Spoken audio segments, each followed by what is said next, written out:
شروع اللہ کا نام لے کر جو بڑا مہربان نہایت رحم والا ہے۔ السلام علیکم پیارے مسلمانوں، آج قرآن پاک کی ایک آیت کا ترجمہ اور اس کی تھوڑی سی تفسیر انشاءاللہ آپ اس کو سنیں گے، آپ کا بھی ایمان تازہ ہوگا اور میرا بھی ایمان انشاءاللہ تازہ ہوگا۔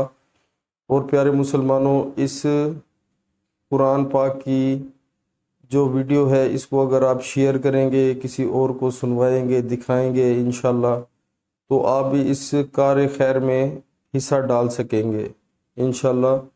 تو شروع کرتے ہیں۔ بسم اللہ الرحمن الرحیم۔ تمام تعریف اللہ کی ہیں جو تمام جہانوں کا پروردگار ہے۔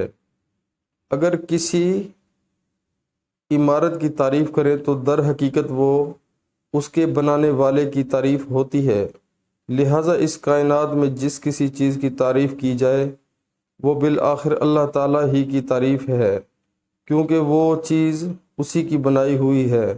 تمام جہانوں کا پروردگار کہہ کر اسی طرف اشارہ کیا گیا ہے۔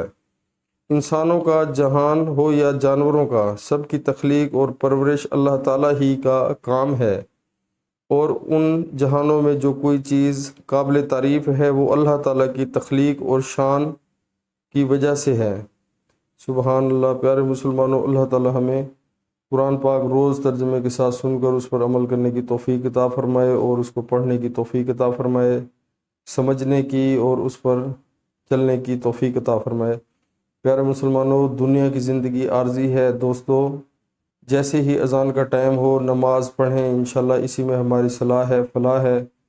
تو ہماری زندگی کا کوئی پتہ نہیں کہ آج ہم بیٹھے ہیں کل نہ ہوں، تو اللہ تعالیٰ نے ہمیں جو موقع دیا ہے اس سے ہمیں فائدہ اٹھانا چاہیے، اور آج ہی سچی نیت کریں کہ ہم جو ہے وہ 5 وقت نماز با جماعت شروع کریں گے۔